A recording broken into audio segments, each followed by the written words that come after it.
내가 왜 결혼을 했지? 내가 이 사람을 사랑을 했었나? 이혼 확률이 가장 높다고 생각하는 기간은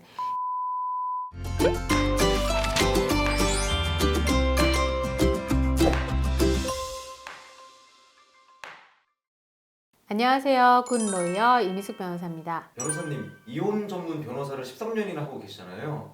이혼 전문 변호사 입장에서 봤을 때 가장 이혼을 많이 하는 기간은 언제라고 생각하세요? 결혼 기간 전체를 놓고 봤을 때 이혼 확률이 가장 높다고 생각하는 기간은 개인적으로는 아이 낳고 3년, 그리고 남편 퇴직하고 3년 이내 이렇게인 것 같습니다. 아이 낳고 3년 이내에는 왜 이혼 확률이 높은 걸까요? 우선 아이 낳고 3년 이내는 가장 힘든 기간이거든요. 3년이 넘어가면 아이가 말도 하고 어린이집도 다니고 혼자 놀 수 있는 시기이기 때문에 확실히 편해집니다. 그런데 3년 이내에는 잠도 잘 못 자고 아이가 말도 못하고 혼자 둘 수도 없고 하니까 가장 힘들 때예요. 그러다 보니 서로 잠도 못 자고 애 돌보느라 자기 생활도 없고 몸도 마음도 지쳐가고 그러다 보면 상대방에게 섭섭해지는 게 많아지고 본인도 매우 예민해집니다. 사사건건 부딪히고 싸우고 하다 보면 내가 왜 결혼을 했지? 내가 이 사람을 사랑을 했었나?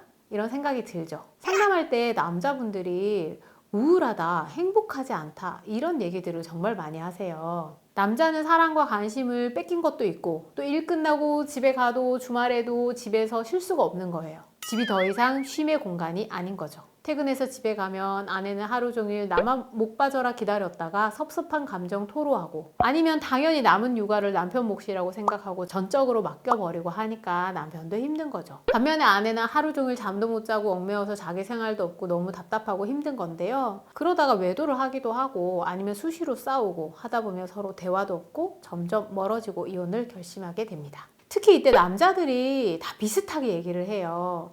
내가 생각하는 결혼 생활이 아니다. 결혼해서 행복하지 않다. 그런데 이런 남자들을 챙겨주고 다독여주기에는 여자는 더 지쳐있는 거예요. 그러니 서로 대화도 잘 안 하고 예민해집니다. 그럼 변호사님은 그런 분들에게 어떻게 얘기해 주시나요? 저는 아이가 3살 되기 전에 이혼 상담하러 오신 분들은 개인적으로는 좀 안타까워요. 이렇게 두 분이 이혼을 하면 이 어린아이가 나중에 얼마나 상처받을까 이런 생각을 하기 때문에 신중하게 상담을 합니다. 저는 아이가 어릴 때 이혼 상담하러 오는 분들에게는 바로 이혼을 권유하지는 않아요. 갈등의 원인이 무엇인지 먼저 파악하려고 노력을 하는데요. 그래서 꼭 아이 낳기 전에 어땠냐 물어봅니다. 왜냐하면 두 사람의 갈등의 원인이 혹시 육아로 인한 피로 때문일 수도 있거든요. 아이 낳기 전에는 괜찮았다. 그러면 그건 두 사람이 육아로 인해서 심신이 지치다 보니까 갈등이 생기거나 아니면 갈등이 더 악화된 측면이 크기 때문에 이런 경우에는 꼭 부부 상담을 먼저 받아보시라고 추천을 해드립니다. 사실 아이가 3살이 넘어가면 훨씬 편해지거든요. 그런데 그때 그걸 모르고 섣불리 이혼했다가 아이도 불쌍해지고 스스로도 후회할 수 있습니다. 남편이 퇴직하고 3년 이내에는 왜 이혼 확률이 높을까요? 꼭 뭐 남편에 특정되지는 않는데 대개는 그래도 남편이 좀 직장을 다니고 아내가 가사노동을 하는 경우가 많아서 이렇게 말씀을 드렸는데요. 남편 퇴직하고 3년 이내에는 남편이 퇴직을 하고 나면 아무래도 집안에서 함께 있는 시간이 늘어나다 보니까 부딪히는 일들이 많아집니다. 특히 왜 남자는 나이 들면 여성 호르몬이 뭐 많아진다. 그래서 집에서 안 나가고 반면에 여자는 남성 호르몬이 많아져서 밖으로 나간다 이런 얘기를 많이 하잖아요. 남편 퇴직하고 3년이 넘어가면 이제 집에 있는 게 좀 어느 정도 익숙해지는데 그 익숙하기 전까지는 좀 힘든 시간이 있습니다.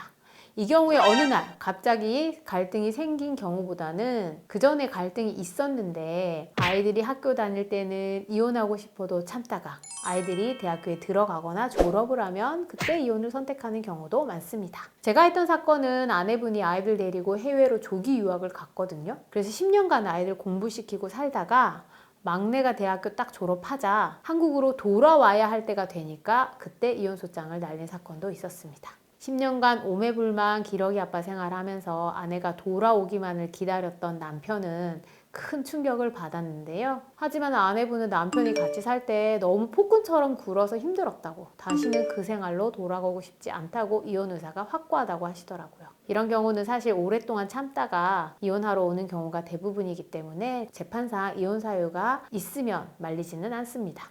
두 가지 경우에 이혼 소송을 하면 다른 점이 있을까요? 네, 있습니다. 첫 번째 혼인기간 3년 이내가 오히려 제가 느끼기에는 후자보다 훨씬 더 단호하게 이혼을 선택하고요. 소송을 하면 망설이지는 않으시더라고요. 아마 요즘 젊은 분들이 주체성이 강하고 자기 행복을 중요시하다 보니까 옛날 우리 부모님들처럼 참지는 않으시는 것 같아요. 그런데 우리 어머니들은 이혼 소송을 하면서도 소송 중에 참 많이 망설이고 또 남편 걱정하는 분들이 많습니다. 본인 때려서 집 나간 남편의 영양제를 챙겨주는 분도 있고요. 이혼 소송하러 오기 전에 김장 담궈 놓고 집 나온 분도 있었습니다. 아니 제가 영양제는 뭐하러 챙겨주고 나오냐, 이혼할 건데 뭐하러 김장은 담궈 놓고 나오냐 라고 물었더니 남편이 아프면 어쩌냐, 그럼 내 자식들 고생한다 그러시고요. 날도 추운데 김장은 담궈놔야 마음이 편하다 이러시더라고요. 오늘은 결혼 기간 중 이혼 확률이 가장 높은 시기에 대해서 말씀드렸는데요. 오늘 영상 도움이 되셨다면 굿로이어 채널 구독, 좋아요, 알림 설정까지 부탁드려요.